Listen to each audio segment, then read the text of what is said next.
live. We went live about 6-7 times yesterday. Probably 10 times total, with a few false starts, but about 7 big broadcasts we did, or transmissions.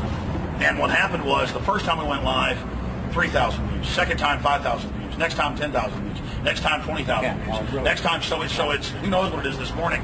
So it's just an exponential. I mean, this is the great equalizer, because whereas in the past, even if you were very talented, very intelligent journalist, there was only so many radio stations, so many TV stations, so many newspapers, you got editors over you, you had corporate control to a certain extent. And so as the corporate control has gotten greater and the mainstream media has consolidated, partly because of the alternative media shutting down its market share, the diversity and the thousand flavors of alternative media, where if you don't believe our video stream, people can just go dial through. And last night, for the Michelle Malkin situation, there were at least 15 or so, because I checked it last night, different streaming video services that had folks with live cameras down there. So it's just every single angle that you can imagine. People can see that. So the papers can all lie and say that I said the Marines drowned puppies, but it's on all these video streams live. It can't be stopped. I don't have to go back and load a tape and encode it and dump it to the web a week later. When it was hot, it went out live with me saying, everybody knows about the Marine Corps case of throwing the dog off of the cliff.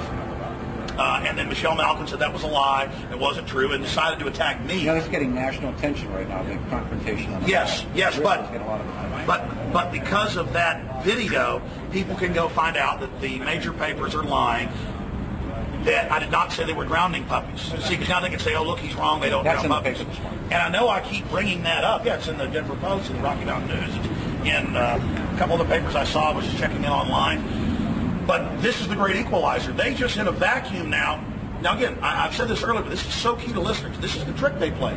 It's admitted they murdered that puppy. It's admitted they lied about it. It's admitted that Malkin tried to cover it up. So they couldn't come out and say, Alex is right. Alex was proven right. Alex told the truth. No, those articles say, Recreate 68 says that Michelle Malkin is a great patriot American. Alex Jones screamed at her and was mean and made stuff up about drowning puppies. You see, that's how, but boom, exactly, now everybody saw the truth and knows they're a pack of liars, and that's why they're losing market share, and that's why they're going to continue to lose market share, because people want choice, they want reality. That's why your show's so popular, is because you break through that electronic Berlin Wall. We're going to do this. We're going to take a turn around here. It's 8:44, 16 before the hour. That's Alex Jones, and last night, one of the things that was said about last night was the truce was broken last night between police and protesters. You were here. Who started it? I want to interview on my show. I got here. Well, come back and tell me. Okay, well, I'll tell you what I know. I want to pick you. That's what I want to hear. I want to hear Peter Boyle. Right after this on 630 KHOW. Good job, guys. Hey, bro. That's awesome. Hey, man, how you doing? Oh, Jesus. I have such a couple of I'm days. wondering how come there's these helicopters before the convention. They're flying around. They have nothing to do with the convention at all. They're just like, you know. I tell you, They've got radiation detectors on. Yeah, no, I tell you, I live And infrared. right downtown. Yeah, me too. And okay, then you know, I go to work. It's dark 30. I would pull out of the garage at like 3:15 in the morning, and I cross past the Pepsi Center. They're flying Cheyennes and they're flying Blackhawks. They had a bird from Lion and Flying that must have some amazing lights on it underneath. They hit like daylight. It went like this. I mean, you remember in Close Encounters when Richard Dreyfuss is at the railroad crossing and all of a sudden it all goes bright? Yeah. And he goes, Jesus Christ, he looks out. I tell you, I was going down Aurora Parkway to 25 southbound, and you know, I'm an old guy, and I'm half asleep. It's a great story. Tell them. Oh, no, and it just, all of a sudden, it lit up like daylight. And it was them. I mean, them. It was, I don't know if it was a... Well, they also have radiation detectors. Well, I don't know if it was a Cheyenne. I don't know if it was a Blackhawk. But, I mean, they admit they're flying around scanning. Yeah, I mean, they're getting in and off of buildings and all this kind of stuff. But part of it is this insanity, like they're catching these guys. Or I tell you, that story that flew under the radar is the dead Muslim with the cyanide. It cannot. It's like, well, no, see that sounds like it could be something. But I'm telling you, you're going to find out. You're going to find out these guys were assessed. Take the These whole guys thing. were promised money. These are big, bragging, talking drug heads with fried brains. The FBI assesses them. It's always the same MO. I guarantee you this is a provocateur setup. I'm saying they're real, but I'm saying I bet these guys couldn't wipe their ass. We'll push this guy back, and I'll tell you what. We had a really good contact with a guy named Omar Jamal in Canada. No, he actually was in Minnesota but worked in Canada. And he's the Somali Justice Center spokesperson. He talked to us for 2 days and then shut us off. We didn't talk to us anymore. He actually was on the show saying things like, he said, well, he wanted to know. He said, first of all, he didn't know what mosque this guy went to in Canada. He was 6'4", over 300 pounds. He's a Somali. It's a big-ass Somali. He's mentally ill, schizophrenic, and a diabetic.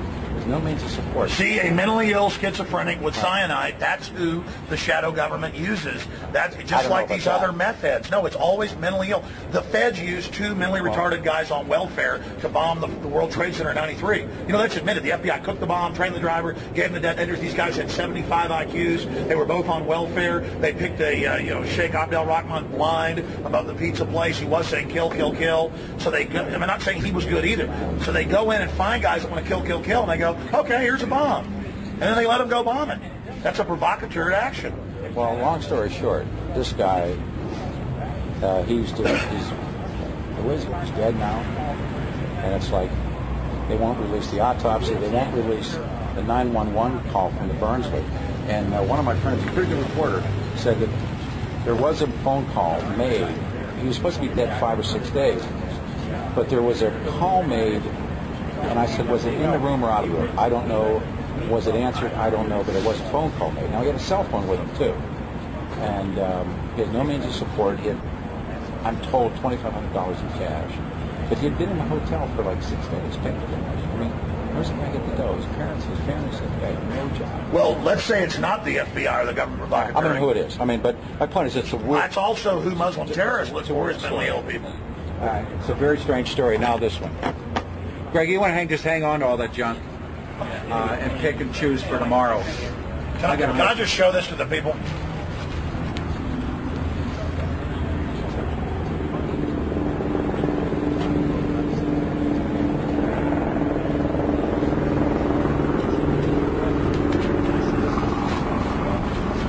Anyway, 6:30 KHOW, you want to look at traffic on a Tuesday or Tuesday. A lot of people. But aren't with Willerly? You must have. I'm going to go home. What I'm going to do is go home and get all my clothes and just all of them. Don't let me forget your number to get you on my show. CNN.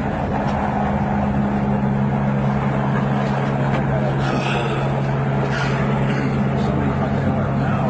Everybody's into it. We did this.